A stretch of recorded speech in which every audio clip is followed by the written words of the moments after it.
Friends, આજે આપણે જોઈશું કે પાણીપુરીની પૂરી પરફેક્ટ રીતે કઈ રીતે બનાવવી. અગાઉ પણ મેં તમારી સાથે એક પૂરીની રેસીપી શેર કરી હતી, જે બધાને ખૂબ જ પસંદ આવી હતી. પણ એમાં ઘણા બધાની કમ્પ્લેન હતી કે અમારી પૂરી નરમ થઈ જાય છે અને એકદમ પરફેક્ટ નથી બનતી. તો આજે હું તમારા માટે ફરીથી એ જ રેસીપી શેર કરી રહી છું, જેમાં હું તમને જણાવીશ કે પૂરી નરમ કેમ બને છે, ફૂલતી કેમ નથી અને એકદમ સરસ પૂરી બનાવવા માટે કઈ કઈ બાબતોનું ધ્યાન રાખવું. તો ફ્રેન્ડ્સ, મારી ચેનલ ફૂડ વિથ ફાલ્ગુનીને જો તમે હજુ સુધી સબસ્ક્રાઇબ ન કરી હોય તો પ્લીઝ જલ્દીથી સબસ્ક્રાઇબ કરી દેજો. તો પૂરીનો લોટ બાંધવા માટે અહીં મેં 1 કપ ભરીને સૂજી લીધો છે. અહીં તમારે જાડો સૂજી જે આવે છે એ લેવાનો છે, રવો નથી લેવાનો. તો જેના પેકેટ ઉપર આ રીતે સૂજી લખેલું હોય એ લેવાનો. હવે 1 કપ સૂજીની સામે અડધો કપ લઈશું ઘઉંનો લોટ. તો આ એક પરફેક્ટ માપ છે. 1 કપ સૂજીની સામે અડધો કપ ઘઉંનો લોટ. એમાં આપણે મીઠું નથી ઉમેરવાનું, કારણ કે માર્કેટમાં મળતી પૂરીમાં પણ મીઠું નથી હોતું. હવે 1 ચપટી કરતાં પણ ઓછો લઈશું બેકિંગ સોડા. આના કરતાં વધારે બેકિંગ સોડા નથી લેવાનો. અને હવે પહેલાં તો બધું મિક્સ કરી દઈશું. ફ્રેન્ડ્સ, આ એક પાણીપુરી બનાવવાની પરફેક્ટ રીત છે. તો તમે પણ બધા સ્ટેપ ફોલો કરશો તો તમારી પૂરી પણ એકદમ પરફેક્ટ જ બનશે. હવે થોડું થોડું પાણી મિક્સ કરી લોટ બાંધીશું. અહીં તમારે પાણી નોર્મલ ટેમ્પરેચરનું લેવાનું છે, ગરમ કે હુંફાળું પાણી લેવાની જરૂર નથી. અને લોટ પણ રોટલી કરતાં થોડો કઠણ એવો જ બાંધવાનો રહેશે. વધારે પડતો કઠણ બાંધવાની જરૂર નથી.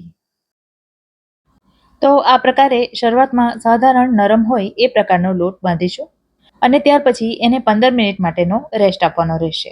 માટે સૂજી ફૂલશે એટલે લોટ હજી કઠણ થશે. તો હવે એને ઢાંકીને 15 થી 20 મિનિટનો રેસ્ટ આપીશું. અને આટલો લોટ બાંધવા માટે મને અડધા કપ કરતાં થોડા વધારે પાણીની જરૂર પડી. હવે 15 મિનિટ પછી તમે જોઈ શકો છો લોટ સરસ એવો સેટ થઈ ગયો છે, સાધારણ કઠણ પણ થયો છે. તો હવે આપણે એમાંથી પૂરી બનાવીશું. તો આટલા લોટમાંથી 4 મોટા લુવા બનાવી દઈશું અને ત્યાર પછી એમાંથી એક મોટી રોટલી વણીશું. વણવા માટે કોરો લોટ લઈ શકાય અને તમે નાના નાના લુવા કરી અને એક એક પૂરી વણો તો પણ ચાલે. તો જે રીતે આપણે રોટલી વણીએ છીએ બસ એ જ રીતે એને વણવાનું. જો ચોંટશે એવું લાગે તો ઉપરથી બીજો કોરો લોટ લેવાનો. હવે આ રોટલી નથી વધારે પાતળી વણવાની કે નથી વધારે પડતી જાડી.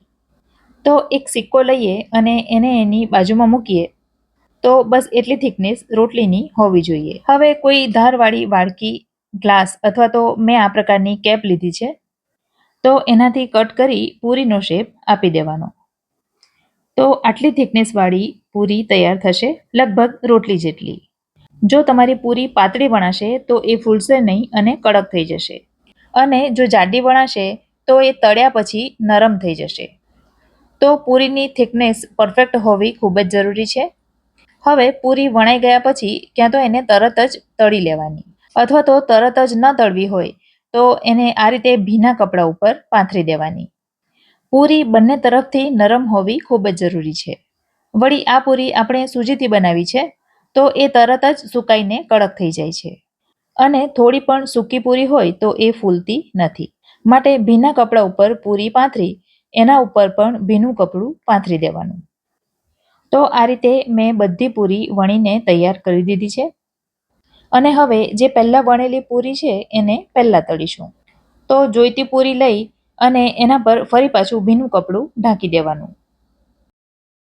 હવે પૂરી તળવા માટે તેલ મેં ગરમ થવા માટે મૂકી દીધું હતું.